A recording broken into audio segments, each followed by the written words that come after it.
to First One Jaren's Doctor Who 60th week.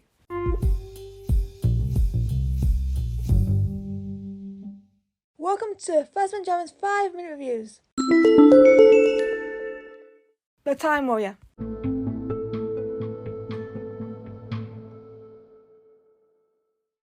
The Time Warrior is the first classic episode that I ever watched. This was inspired by Elizabeth Sladen's first appearance since the 1980s 20th special and the 30th Miso for Children in Need. I actually think this episode is still a classic to me because it's got pantomime villains, a psychotic alien, and the James Bond-esque Doctor with a group of medieval characters who bring everything to life. I felt John Perry and Elizabeth had some great chemistry. They are strong together. Obviously, I've been watching some behind the scenes clips, and they definitely had a good relationship there. And I see it here. I like the fact that they grow with their trust. They are a bit antagonistic towards you at first, and it's understandable, and I like that. But when they move on and go forward, it really helps them shine, and I like that. Yeah, I feel like Sarah Jane being an investigative journalist is a really good move. I mean, it's used throughout the series and of course Sarah Jane as well, and it really suits her. I actually felt that there was some interesting side characters. For example, I love Jeremy Bullock's Hal the Archer. I felt Hal was an entertaining character. I felt he was lovable and likeable, and I just liked him. And his quickness is brilliant. I also love the Duke and Duchess of Wessex. They were interesting characters.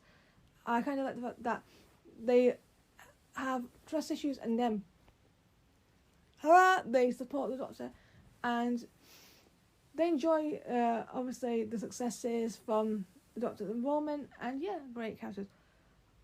Kevin Lindsay as Linx. This guy, a legend. Hilarious, pantomime. I like the fact that he's on his own at first because they really focus on one at first and then they move on to bigger groups as we see throughout the series. And Linx wanted to go home, not be used by Iron for his weapons as such. Yes, the weapon thing. But yeah, I like that. And I like the fact that he does confront Iron Gun. I will tell you for the last time, I am leaving now.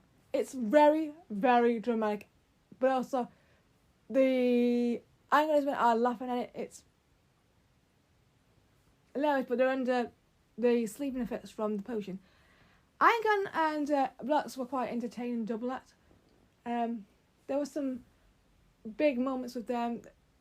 One Linx to help out.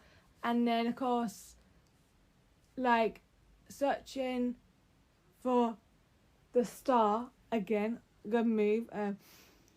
I like, I just love them. And their double-acts are impressive. And Iron Grant having to argue with Linx is very, very hilarious, as I've said. I do find him very serious. He wants to be in charge. He wants to rule. But he has these setbacks, especially when they lose at that war battle with the Wessex crew. It is what I like to call a complete disaster for him. But Iron Gun's death is interesting because he tries to stop Linx and then he's defeated by him instantly. And Bloodaxe, obviously, I think, is caught in the blast. Poor Bloodaxe. Do have a bit of a soft spot for the guy. But also, it's a success because the whole thing is brilliant, and Donald Palmer's Special Rubbish is still one of my favourite side characters. I loved him. I just felt he was enjoyable, and we needed that spirit. And of course, I'm glad that Rubbish gets home in the end because he deserves it, and all the other scientists who went missing, because obviously Linx wants the missing scientists to rebuild his ship, and of course the weapons. The music's interesting, the writing's brilliant. I just think this is a good episode to start, not just a new season, but also a new companion. And it's definitely memorable for me.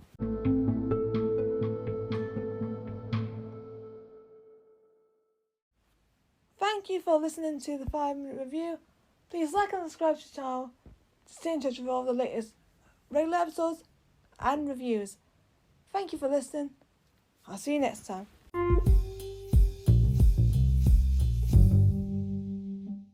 Thank you for listening to the podcast. Subscribe to Fasma Endurance and stay tuned for more podcasts. See ya!